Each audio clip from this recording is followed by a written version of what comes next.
Oui, bonjour, donc vous jouez 100 mètres papillon. C'est ça. Vous êtes passé en fait d'un nageur de haut niveau, on peut dire. Ouais, ça dépend. Il y a plusieurs catégories de haut niveau. Ben, on va dire, pour moi, c'est du haut niveau. Oui, d'accord, très bien. Donc à un comédien, comment on passe du bassin aux planches? Eh C'est ben, quoi le déclic? Le déclic, c'est.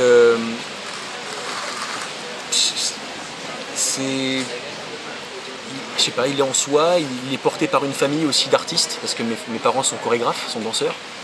Donc moi j'étais de suite tout petit bercé dans cette ambiance-là de danse, d'artistes, d'aller voir des spectacles, de présenter à tous les Noëls des textes de théâtre, de présenter à mes profs de français un texte de théâtre que je devais travailler avec mon père.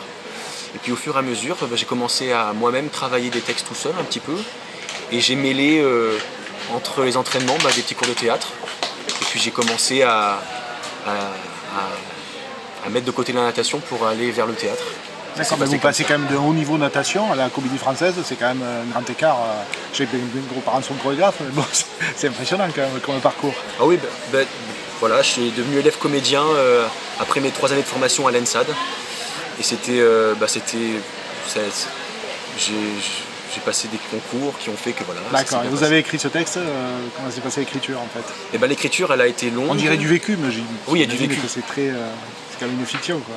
C'est fictionnel, mais quand même les sensations sont là. Enfin, ça a été très dur pour moi de les écrire sur papier parce que raconter la glisse, raconter la température de l'eau, raconter comment on caresse l'eau, comment on l'apprivoise, ça a été quelque chose de très long à développer, mais voilà. C'est pour ça que la performance est pas loin, la performance physique est pas loin sur scène. Ah oui, je tiens à mettre, je tiens à ce que ce soit ça parce que, physiquement, un entraînement c'est très épuisant, peut-être n'importe quel sportif, mais raconter en 1 heure une course de natation, le papillon, le crawl, le dos, la brasse, toutes les nages, la culbute, les nages qui deviennent de plus en plus difficiles.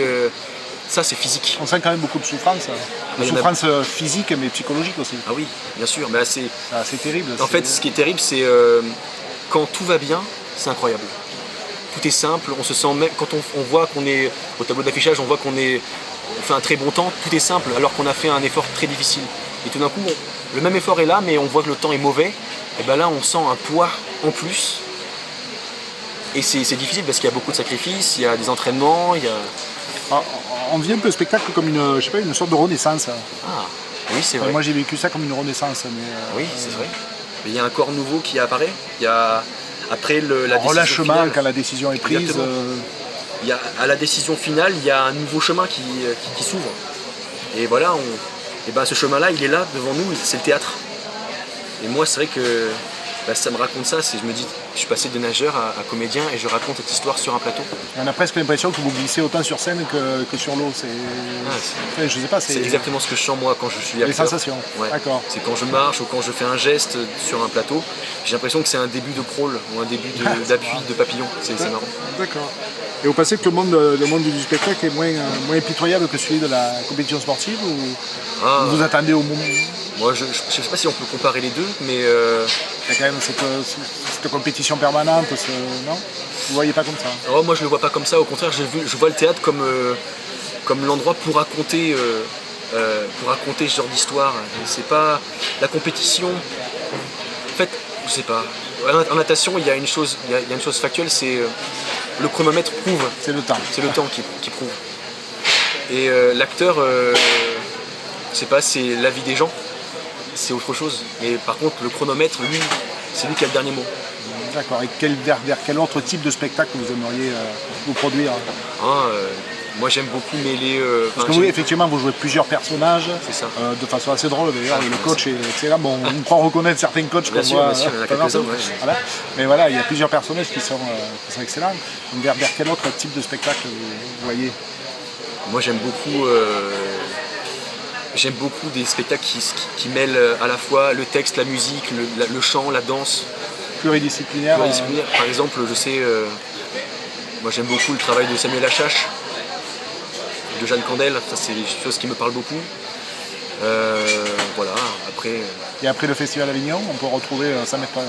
Papillon, je le reprends en septembre. Il y a Ouais. une tournée de 50 dates, Ouais. Vous avez fait le Printemps des comédiens, C'est là le ça. festival, et puis le festival. Et après, il y a le festival du Chaînon Manquant. il y a déjà 50 dates Ouais, une programmées. cinquantaine. Je vais D'accord. partir en décentralisation Ouais. grâce à la Comédie de Valence. Ouais. Je vais jouer dans des lieux qui ne sont pas des théâtres. Donc, je suis très content. Je vais jouer en prison, je vais jouer dans des salles de fête D'accord. pour plein de publics. Et aussi dans des CDN, à Angers. D'accord. Voilà. Et au niveau spectateur, qu'est-ce que vous allez voir au Festival d'Avignon? Moi, ce que je vais voir. Ouais. Alors moi, ce que je vais voir. Quel type de spectacle? Je sais déjà ce que je vais voir. Je vais voir des collectifs jeunes. J'aime beaucoup le Royal Velours. Ouais. Ils jouent au Théâtre du Train Bleu. Le Train Bleu, oui, ils sont connus. Ils sont vraiment super. Ouais. Je vais voir aussi un ami acteur qui joue au Théâtre des Béliers. Un jour je m'ai noyé, je sais pas le titre exact. Ouais. En tout cas, je vais voir ça et tout à l'heure je vais voir Tieste de Thomas Joly. Donc ça c'est autre chose encore. C'est un truc plus immense, mais j'ai hâte de voir ça. D'accord. Bon, merci beaucoup, bon Je vous festival. remercie. Et voilà, bonne continuation. Je vous remercie.